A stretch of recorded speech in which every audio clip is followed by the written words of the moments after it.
So, picture this. It's late 2025, and an announcement drops that on the surface just seems like a pretty standard real estate update from the government.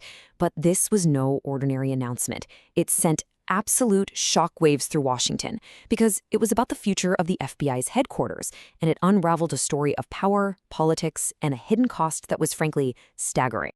So you have the new FBI Director Kash Patel stepping up to the mic and basically saying, that's it.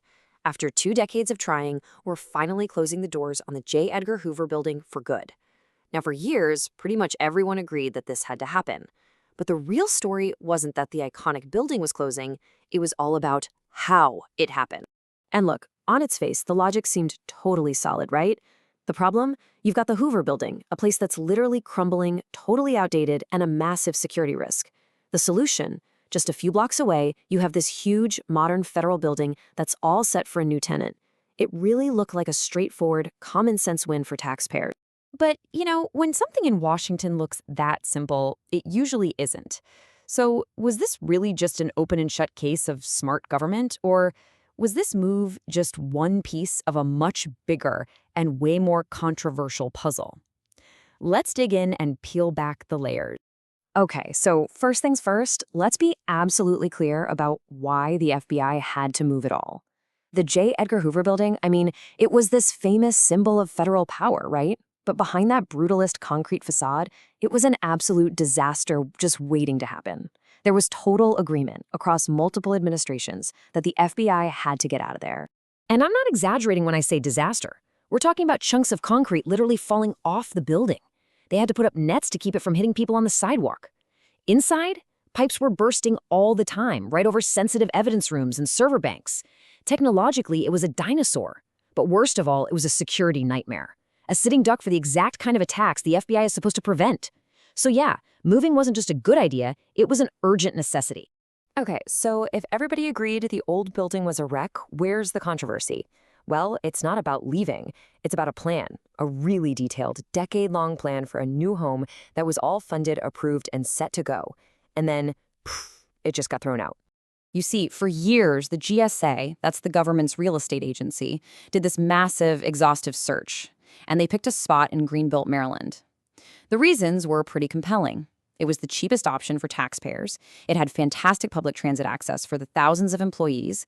And most importantly, they could build a brand new 61-acre campus designed from scratch for top-tier security. It even checked the box for investing in a community that could use the economic boost. And you have to understand, this wasn't some pie-in-the-sky idea. This was real. Congress had already put up the money, over $1.1 billion, to get this thing built. It was a done deal, or so everyone thought. And then, everything changed. Early 2025, the new administration comes in and just cancels it. The whole Greenbelt plan, gone. And in its place, they announced the FBI is moving into the Ronald Reagan Building in downtown D.C. Now, that brings up a huge and really obvious question. The Reagan Building is massive, one of the biggest federal buildings in the city. It wasn't empty. So if the FBI is moving in, who was moving out? Where did all those thousands of federal employees go? And the answer? Well, it's pretty shocking. The only reason the Reagan Building was available is because its main tenant, the U.S. Agency for International Development, USAID, was completely dismantled. Just look at this timeline. It happened so fast. First, a freeze on all foreign aid, then USAID's staff are all put on leave, and then boom, the agency is officially shut down. And just like that, you've got prime D.C. real estate up for grabs. The human cost of this little real estate shuffle, it was just staggering. To free up that office space, an unbelievable 94% of USAID's entire global workforce was terminated. Think about that. An entire federal agency with decades of expertise was basically just erased. And the fallout from this goes way, way beyond Washington. A study published in a top medical journal, The Lancet, projected that shutting down USAID's global health programs could lead to, get this, 14 million preventable deaths by 2030. That right there is the secret price tag for the FBI's new address. So, you dismantle a whole agency, you risk global stability, all to get this building.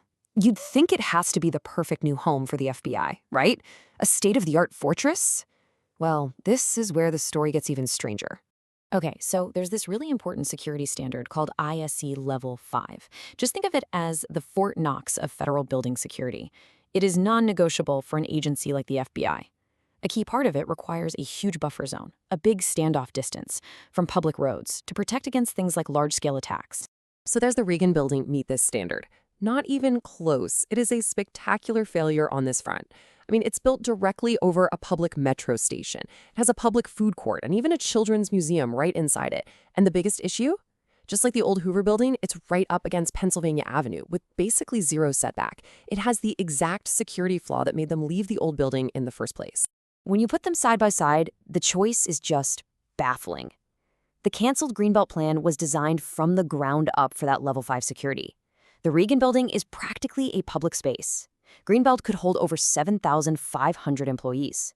The Reagan Building, it's way too small, holding only about 3,000, forcing a huge chunk of the FBI to be scattered elsewhere. And yeah, the official price tag for the retrofit looks cheaper, but remember, Greenbelt was ready to go, while this new plan means a massive, complicated renovation of an existing unsuitable building. You can't make a decision this wild without kicking up a huge storm, and that's exactly what happened. The moment this was announced, massive fights broke out, one in the courts and another one inside the FBI itself. Right away, the state of Maryland filed a lawsuit, saying the whole thing was illegal. Their argument is actually pretty simple. First, Congress passed a law telling the GSA to pick a site in either Greenbelt, Landover, or Springfield. The Reagan Building wasn't on that list, period. Second, they're saying the administration can't just decide not to spend money that Congress has already set aside for a specific project. In this case, that $1.1 billion for Greenbelt.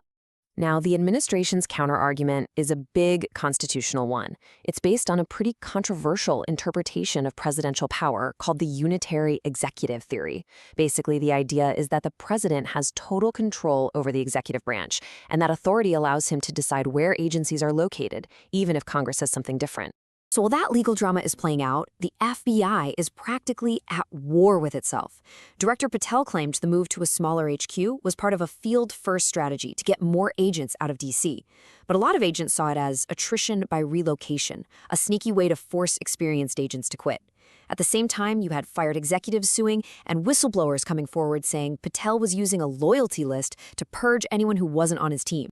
I mean, things got so bad that the FBI Agents Association, that's the group that represents the agents themselves, put out this absolutely scorching public statement. They accused their own director of ignoring the law and running a campaign of erratic and arbitrary retribution. That is just unheard of. So what are we left with? When you step back and look at all the moving parts, it starts to look less like a simple real estate deal and more like a very deliberate three-pronged strategy. First, you physically displace the FBI into a smaller building to break up its power center in D.C. Second, you dismantle a completely different agency, USAID, just to get your hands on the real estate.